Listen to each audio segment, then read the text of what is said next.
he plays all day. I shall tell you the tale of Anansi the spider.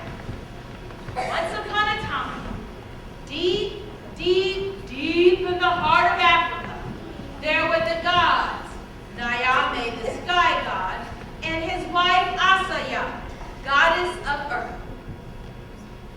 Wife, do look. Everything the light touches is our kingdom. Isn't it grand? It is, husband. Do you know what would make it even better? The sun. And so Nyame and Asaya created after themselves a son. Ah, son. Model after my own physical being. We shall name you Kweku Anansi, and you shall be ruler over all that you see. And so Nyame and Asaya watched and raised Kweku Anansi with pride and love. Kweku Anansi would go on to do many, many great things later in his life. But before he did these things, he was a very mischievous man. Hey, Father, I would like an ear of corn. Why do you need an ear of corn, son? Are you hungry? Surely you can find corn on your own. Please, if you give me this, I will give you 100 servants.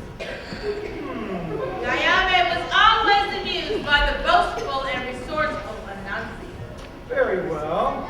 We'll see what you do with that. Here's an ear of corn right there. And so with his great powers, Nyame created the most delicious sparkling ear of corn there ever was, and gave it to Kweku Anansi. Nyame then returned to the sky, and with his ear of corn safely tucked away, Kweku Anansi set along a long dirt road.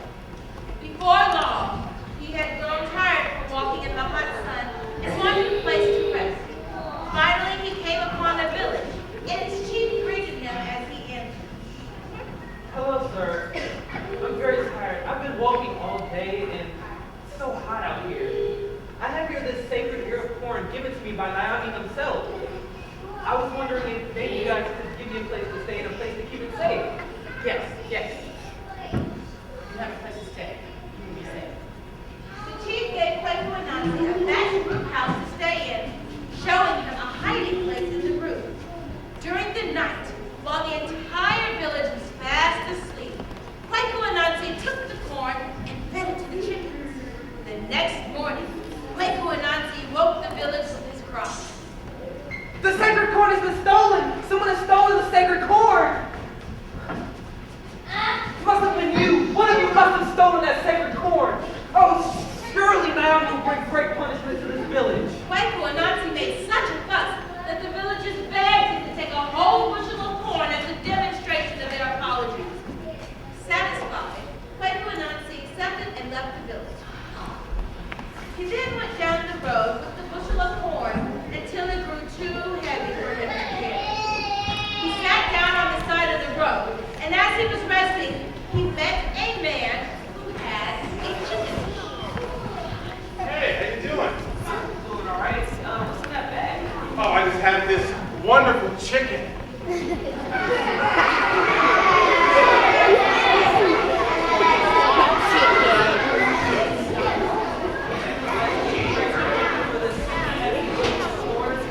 Of course I like to trade this chicken for your heavy bushel of corn. And so Kweku Anansi traded the bushel of corn for the chicken, and the two departed ways. Kweku Anansi got up and headed back down the road.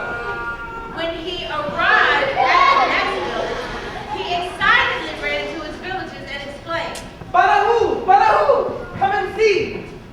But look at this sacred chicken, blessed by Nyame himself. Look at his mighty beak that plucks upon the best wheat. See his feathers that shine in the sun. I've been charged with the safekeeping, and I'll need a place to stay and a place to keep it safe. Will you help? and so Kweku Anansi was again treated as an honored guest. A great feast was held in his honor, and he was shown a house to stay in and given a safe place for his chicken. But during the night, Kweku Anansi butchered the chicken and smeared his blood and feathers on the door of the chief's house. In the morning, he awoke everyone with his cries. The sacred chicken has been killed! Someone has killed the sacred chicken! You! One of you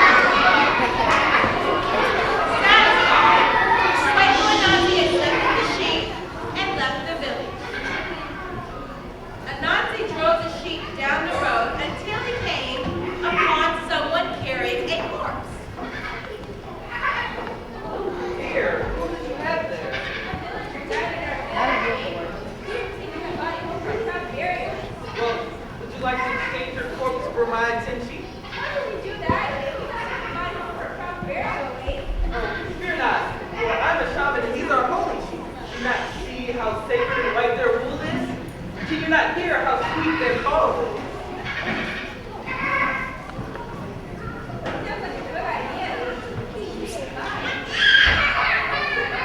Quaker Anansi then exchanged sheep for the corpse and set down the road. He soon came upon another village. Look, come and see, for it is the son of Naomi. We must be careful as to not wake him, for he's in deep, deep slumber. I will need some help tending to this man. Could you assist me? And so the people in this village too held a great feast and treated Quaker Anansi as royalty. The next morning, Quaker Anansi woke and said to the villagers,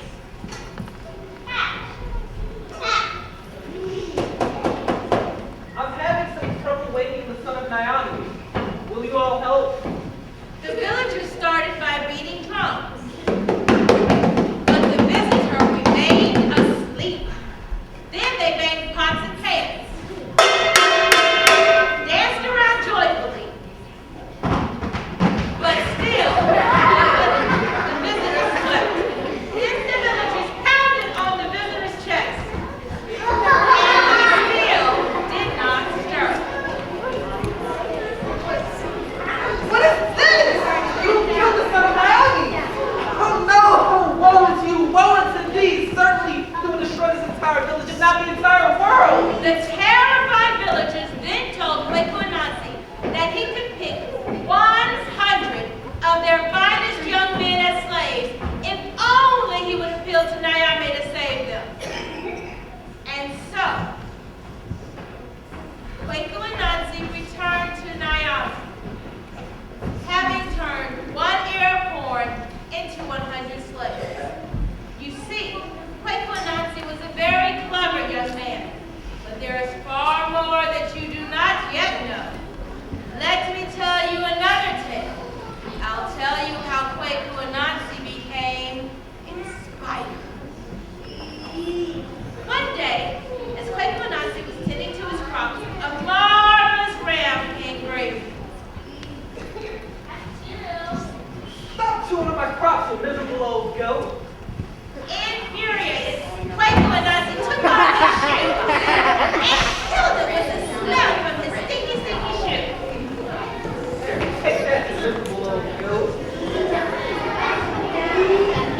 As Quaker Anansi walked over to him, he saw that he had killed none other than Naomi's prize ram, which Naomi himself had decreed. Terrible fate shall befall anyone who touches my ram. Quaker Anansi became distraught. See, this wouldn't have happened if you weren't munching on my crops. But sadly, the ram was dead. And so Quaker Anansi began to think. Okay, how do I get out of this? If my dad finds out that I killed his ram, he's gonna be upset. I mean, really upset. He was so upset that the thunder crashed. Quaker Anansi ran and retrieved the ram, tied the ram up,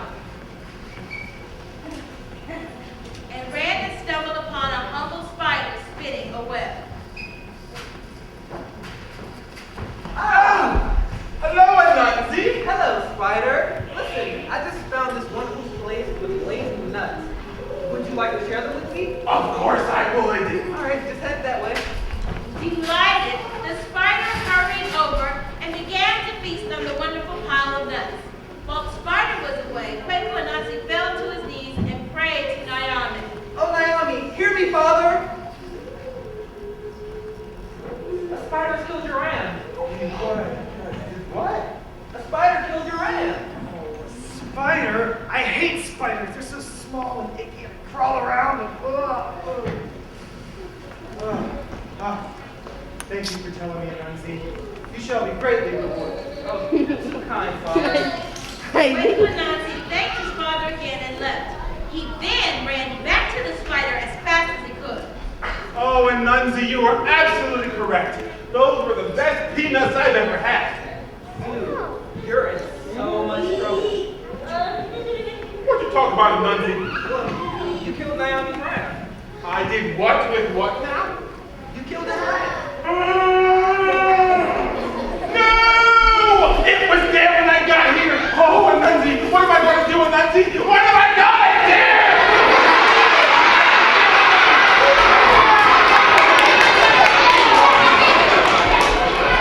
I'll tell you what you should do. You should run an eye out and plead for mercy. He's a kind guy. Surely he'll spare your life. Oh, thank you, Anansi, thank you.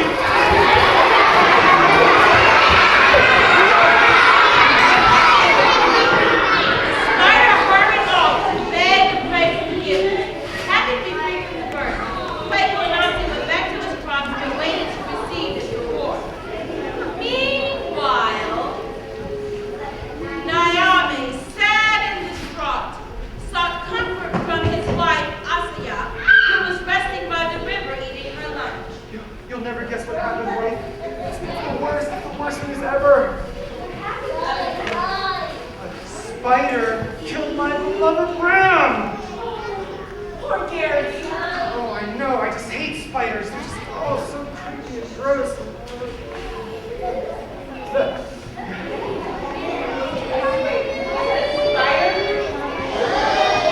Yeah, spider. Like a great spider. Shoot spider webs. There's no way a spider could have killed your ram. A spider's not strong enough. Who told you this ridiculous story? Anansi told me this story. And that's who done it. You're right. I've been deceived. Ayame did not like being deceived. With great rage, he summoned Quaker Anansi to his presence. Anansi! Quaker Anansi happily complied, expecting his reward. So, where's my reward for finding the killer of your rat? We'll get to that in a minute. Now, tell me, what? You said a spider killed the ram, right? Yeah. So, how long of a web would it have to spin to wrap it up, to trap it? Rather long one, I'd imagine. And how long do you think that would take to spin such a web? Forever, probably. Suddenly, Naomi unleashed a powerful curse upon Quaker Anansi. What are you doing? What are you doing to me? See, I know you're lying. The spider cannot kill a ram. A ram's big, spider's small, just doesn't work out. So I turned you into a spider. And now, you're no longer known as Quaker Anansi. You'll only be known as Anansi. But, Dad! No. But, Dad! No, spider, forever. Yes. And that is how Anansi became a spider. Now, dear children, you must understand that all of the stories come from Anansi. Listen to this tale. One day, as Anansi was lying in a web that he had made, he suddenly noticed a family sitting around a fire and saw that the children were very, very bored. Oh, they look so bored. But how can I help them? I know. They should have stories. They should have stories to read and listen to. Anansi pondered how could he find them stories. Then he remembered about Naomi and his story box. I know. I'll go to Naomi and get his story box. But I can't sneak them away. He always keeps them near him. How should I get them? So Anansi took the night to play. The next day, as the sun rose, Anansi wove a beautiful long thread that went higher in the clouds, and he made his way up to greet Naomi. Naomi, I would like your story. Oh, you silly Anansi. My stories are too expensive for a spider such as your caliber. What is your price? I'll pay it. Oh, you'll pay it though. Okay, fine. Let me see. My price is Onini, the python that can swallow a goat. Osebo, leopard, fangs, really sharp. Momoboro, the hornet. Yes, the hornet. Stinger. And Mimosha, the bad tempered fairy that nobody can see. You bring all four of those to me, and the story shall be yours. I'll bring them. Anansi then climbed down the silken thread. His first quest was to capture Onini the piper. The next day, Anansi collected a long stick and went to the river where Onini lived. He spoke with a loud voice so all could hear. Oh, she is wrong. Surely she is wrong. I mean, of course, she is longer than this stick. I don't know why she doesn't give her the respect she deserves. Upon hearing his voice, Onini's head leaped up from some grass. What are you muttering about, Anansi? You have disturbed my rest. Oh, it's my wife. She doesn't believe you're longer than the stick, but I don't know how to prove her wrong. Foolish spider. It is simple. Lay your stick on the ground, and I will lay next to it, and you'll see who is right. So Anansi laid his stick on the ground, and Onini stretched up next to it. But Onini had trouble keeping her coil straight and could not reach the full length of the stick. I know. I'll tie you to it. That's keep it straight. So Anansi used the thread to tie Onini to the stick. Ah, you foolish python. Thanks for coming to me to Nayam. And so Anansi lifted Onini on the thread and presented him to Nyame. Nyame simply said, I see what I see. There remains what remains. once more, Anansi traveled down his silken web and devised a plan to capture Osebo, the leopard, with teeth as sharp as spears. He traveled to the path Osebo took to the watering hole. I know. I'll create a hole so big and deep she'll never be able to climb out of it. I'll cover it with twigs and leaves. And when the evening came, the hole was completely covered, and Anansi went back home. Meanwhile,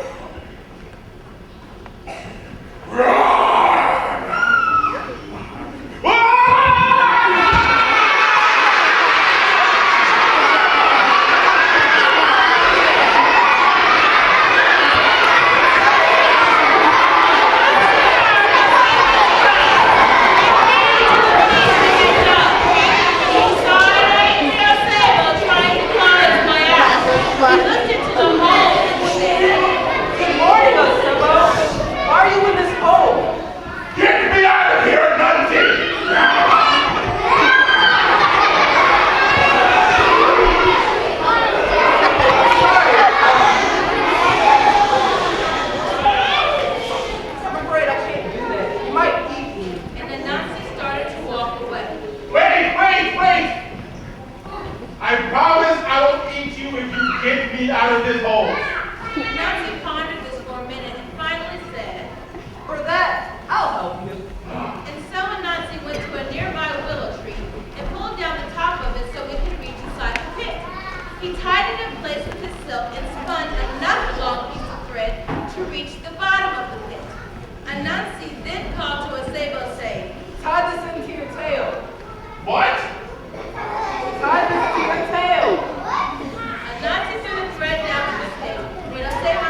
what I see.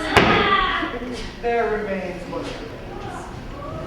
So Anansi swung down his thread one more time. He knew it would be very, very tricky to capture the final tribute, Moshe, the bad tipper fairy, who no one could see. So he consulted with Eso, his wife.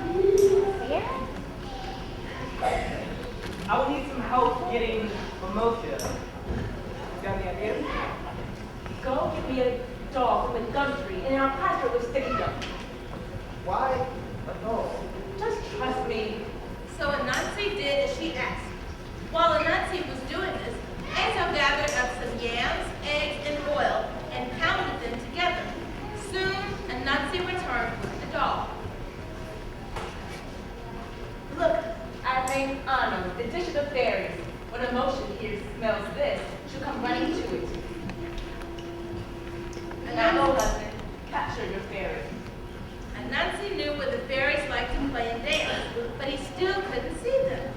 So, in the middle of a hot day, when all the animals were at rest, he crept very quietly to the lovely clearing and set the doll in the grass with the dish of yams beside him. He then spun a nice thread from the doll's head to his hiding spot in the trees, and he waited. And as the evening grew near, he heard a little voice say, Hello, little girl baby. May I please have some of your ando? Anansi pulled the silken thread, and the doll's head nodded. Thank you. Anansi watched as the dish started to float up and the yam started to disappear. Soon it was gone, and the dish dropped to the ground. Thank you. Anansi remained still, and the voice spoke louder than before. Thank you. Anansi remained silent. The voice then cried out angrily. I said thank you. Now answer me or I shall have to slap you on your crying place. Almost immediately, the doll's head wobbled and the voice squeaked. Let go or I will slap you on the other side. The dog head wobbled again and rocked from side to side, and the little fairy screamed. Let go or I will kick you. Thump, thump, thump came the sound of feet landing on the sticky gun doll, and it began to roll and toss and bounce around the clearing as the fairy's voice shrieked ever louder than before. Anansi appeared from his hiding place, and in no time, his sticky thread wound and round and round the doll and the fairy, and he said, Oh, you foolish fairy. I shall come with you to Nayami. he hauled the gun doll and the angry fairy, who was still making threads up the clouds. I hate you. Anansi presented the final offering to the god. Nayami smiled and said, Anansi, you have paid my price. Where great villages and princes have failed, you have succeeded. Nayame then called out loudly, Listen to all that can hear my voice. Anansi has paid the price for the sky stories, and now they will forever be known as spider stories.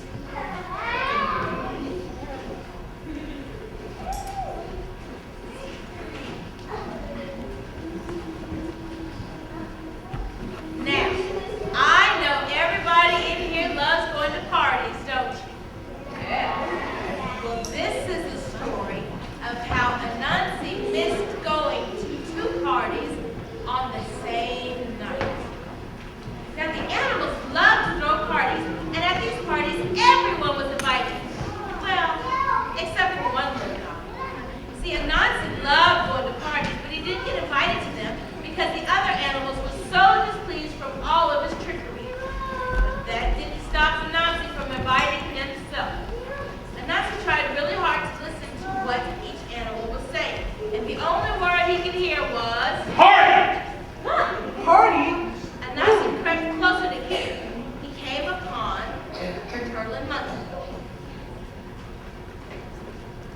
It will be great, monkey. I will have potatoes and beef and pineapple. Quit talking about it, turtle. It's driving me bananas. Oh, looks like the walls have ears.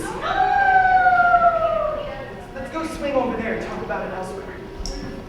Friends, I didn't hear who was throwing the party. Perhaps I should listen to the Lion and the Eagle. Anansi crept closer to the lion and the eagle, hoping to hear who was going to throw the party and let everyone who was talking about it. The bride is out gathering food for tonight's festival. I cannot wait. I'm sure we will have a very soaring good time. I cannot wait to check a tail feather. Careful, Eagle. The walls have ears. Let us fly elsewhere. Anansi headed back to his web and sat and thought on how to find who was having the party. So he called upon his children. All right, Nia. The children gathered around Anansi. I heard that the animals were throwing a party. I want to know where and when. I need you two to go out and find out who's throwing the party and when it'll be.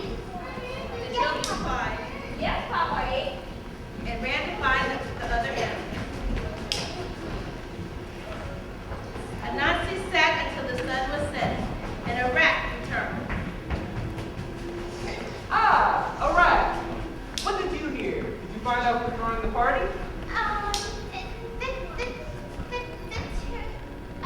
The turtle. Did you find out when? No.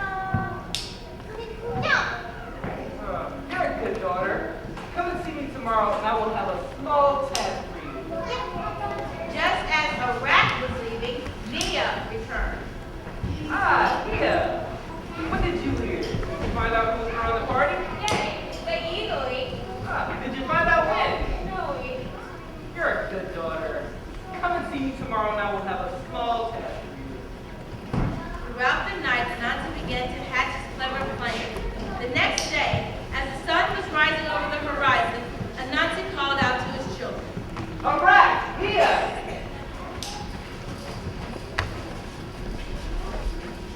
So, the animals are throwing their party tonight. I want each of you to go out and take one end of this. I'll tie it around my waist. You'll tug when the party starts. I'll come following the rope, okay? Yes, Papa. Each child took one of Anansi's silken threads, and when a rat was finding out when Turn was having the party, and Nia went to find out when Eagle was having his party, Anansi sat in the middle of the web and smiled. But with Anansi staying up all night to think about his plan, he began to fall asleep. And as he slept, he dreamed about all the parties and the food he would eat, and the music he would listen to. The sun began to set, and the moon and the stars began to fill the sky. Anansi woke from his sleep, stretched and yawned. He examined the threads and noticed they had not budged. Man, I wonder when the party will start. Suddenly, the youngest began to pull the silken thread. As the rat pulled, the thread became tighter and tighter and tighter. Ouch! Oh, it hurts so bad. But I can't cut, I want to cut it, but I can't. I'll miss the party. Anansi cut the thread and breathed a sigh of relief. That's better. Well, at least I still have one more to go to. Suddenly, Nia began to pull her silken thread. As she pulled, the thread became tighter and tighter and tighter. Ouch! It hurts so bad, I can't breathe. But I can't cut the cord, I'll miss the party. Nia pulled again, and this time the thread snapped. No! Now I'll never know where the parties are. And that is how Anansi missed two parties in the same night. Now, Anansi was known as a trickster to many animals. When a woman once entered the animal kingdom, he used his trickery to the fullest degree. Once, in a before time, there lived an old woman who had magical powers.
know. Oh, that's just $5. Swoosh! Gone just like that. Anyone who said bye would just swoosh away and never be seen again. Now, Anansi lived in Vi's village, a time very hard for him. You see, he was not a farmer, and he had no food at all to eat. His wife and his children were starving. Anansi went to the road that led to the village's marketplace. He chose a spot on the side of the road where everyone walked their way to market, and there stood a large guangu tree. He decided to pile up 5 mounds of the rich brown soil. He said, I will call these yam fields, and I will plant an African yellow yam at the top of each one. Anansi drove wood stakes next to the planted yams for their vines to grow. He carefully watered each yam until they all began to sprout. Anansi made a web-like hammock in the guangu tree and sat and waited patiently for someone to pass by. Early one morning, after each yam had poked its head out of its mouth, Anansi sat down next to his yam field. Soon, Brother Dog and his little brother Pup came by on their way to the market. Brother Dog balanced a bone for a basket of sweet-smelling fruits on his head as he walked down the road. Good morning, Brother Dog. Hey, bro, hear that nigga started talking to you, bro? What you gonna do about it, bro? You gonna talk to him? Want me to talk to him? Want me to talk to him? Want me to talk to him? Shut up, pup!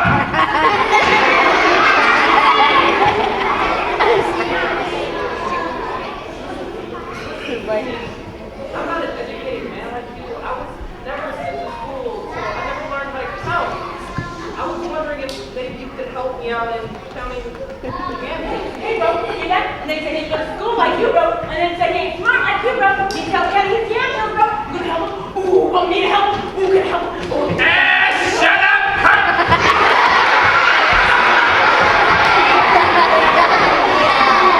I'm sorry, Anansi. I'm not going to help you count the yam here. They're sure to win the school. Brother Dog left with little brother.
loaded up our